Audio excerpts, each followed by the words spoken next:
Welcome back to World Studies. We are continuing the topic of the causes of World War II. We've so far mentioned the spread of dictatorships in Europe and in Japan. We also mentioned the legacy of World War I, the fact that Germany was bitter, wanted revenge, and the Allies were, they wanted to continue punishing Germany. Now we're at letter C. We see the aggression growing in the 1930s. The fastest countries will grow their militaries and expand their borders. When the democracies fail to challenge this aggression, the fastest countries will become emboldened to do more. So let's talk about these countries. Number one, Japan. In 1931, Japan invaded Manchuria, which at this time belonged to China. Manchuria today is the northeasternmost part of China. It was part of China in 1931. Japan decides to invade it. Someone had destroyed a section of railroad controlled by the Japanese. Japan used this event as an excuse to invade Manchuria. China protested, but no European power intervened to stop Japan. And then in 1937, Japan invaded China again. This attack forced the nationalist and communist Chinese to suspend their struggle with each other in order to resist the Japanese invasion. We've mentioned these groups before. Chiang Kai-shek, Mao Zedong, who had been fighting each other, now realize the threat that Japan poses, and so they join forces to fight Japan. Approximately 200 to 300,000 Chinese people were killed in this conflict. And when the League of Nations protested Japan's actions, Japan simply dropped out of the league. In 1939, Japan invaded Southeast Asia. Britain and the U.S. responded by blocking all shipments of oil to Japan. After World War II began, Japan took advantage of the chaos and pressed further into Southeast Asia. Japan took several islands and heavily fortified them. In response, many nations blocked shipments of oil to Japan. Question might be asked, why, of all the things, why oil? Why was this significant? Well, without oil, Japan can't continue using its war machines for very long. And Japan will recognize this and want to win the war quickly. Number two, Italy. In 1935, Italy invaded Ethiopia, this time with a modern army. Remember from a couple chapters ago, Italy tried to invade Ethiopia but was defeated. Well, now in 1935, Italy tries again. The League of Nations does nothing. Mussolini sent in a modern army with tanks and planes and defeated the Ethiopians, which had neither. The king of Ethiopia pleaded with the League of Nations to help, but no serious attempt to stop or punish Italian aggression occurred. In 1939, Italy invaded Albania. Italy had gained some influence in Albania in the years leading up to this invasion, and when the king of Albania refused to submit to Italian control, Mussolini invaded and took control. If you look at page 332 in your books, it shows you a map, and you can see Italy, you can see where Albania is located in comparison. So Italy takes over Albania. Number three, Germany. Remember, Hitler came to power in 1933, and he will spend all of his time trying to make Germany a superpower once again. In 1936, to strengthen his Third Reich, the word Reich, remember, means empire in German. To strengthen his Third Reich, Hitler sent troops into the Rhineland, which was a region west of Germany.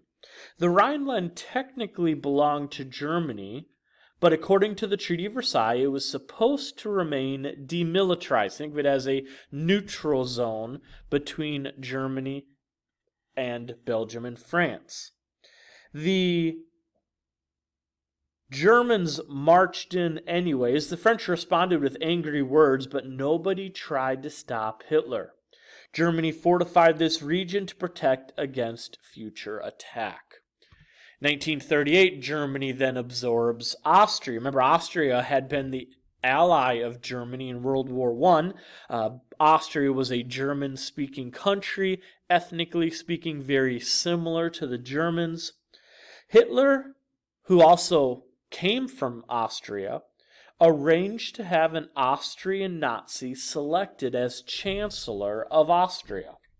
The Chancellor then invited German troops into the country to stabilize Austria. The Treaty of Versailles had made this action illegal, but once again, no one stepped in to stop it. In 1938, also at the Munich Conference, Europe allowed Germany to take the Sudetenland. Hitler claimed the Sudetenland consisted of mostly Germans and desired to bring it under German control. In case you're not sure where the Sudetenland, on page 332, it shows you where it is. It's that pink sliver of land between Germany and Czechoslovakia. At the Munich Conference, Hitler promised that this was his last claim for land. Britain and France, hoping to keep the peace, agreed to the deal without even asking Czechoslovakia. The democracies proudly proclaimed that the conference had established peace in our time. And then in 1939, Hitler invaded the rest of Czechoslovakia. So much for peace. Within 6 months, Hitler broke his promise and invaded the rest of the country. With the weak response of Britain and France, it led Hitler to believe that he could continue seizing neighboring countries without fear of retaliation. Again, you look at the map on page 332, you can see now Germany has Austria, Germany has Czechoslovakia, Germany has the Rhineland.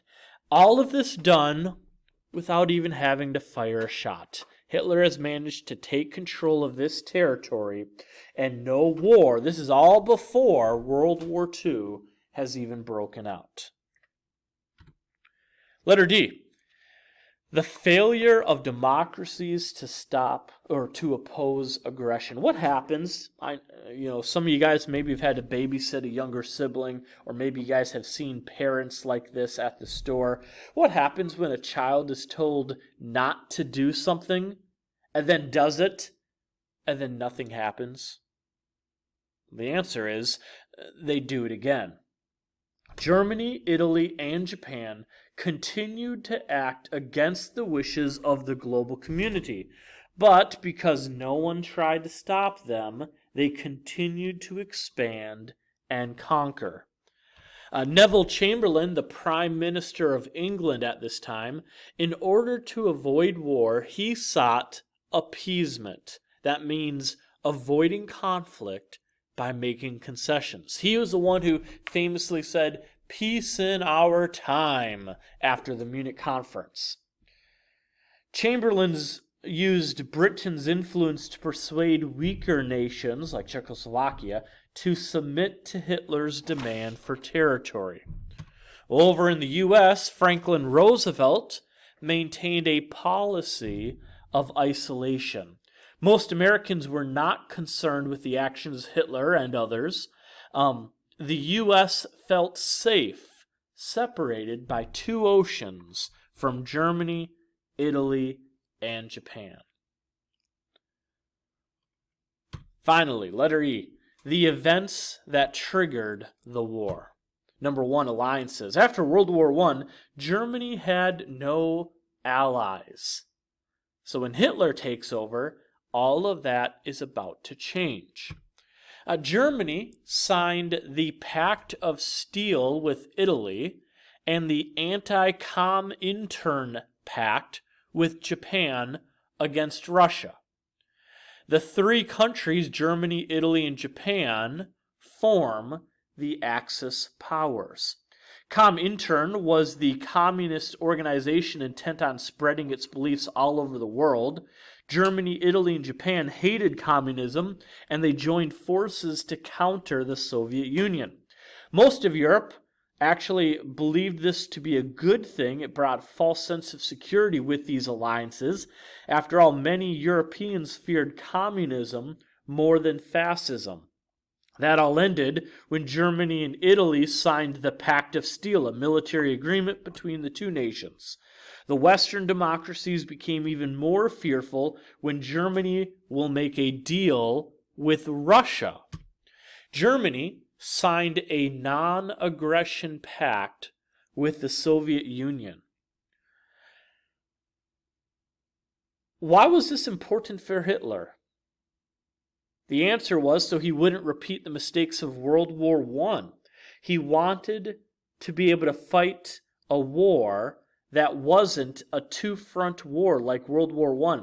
This pact encouraged German conquest to only have to focus on Europe and not the Soviet Union. Japan will also sign a similar agreement with the Soviets.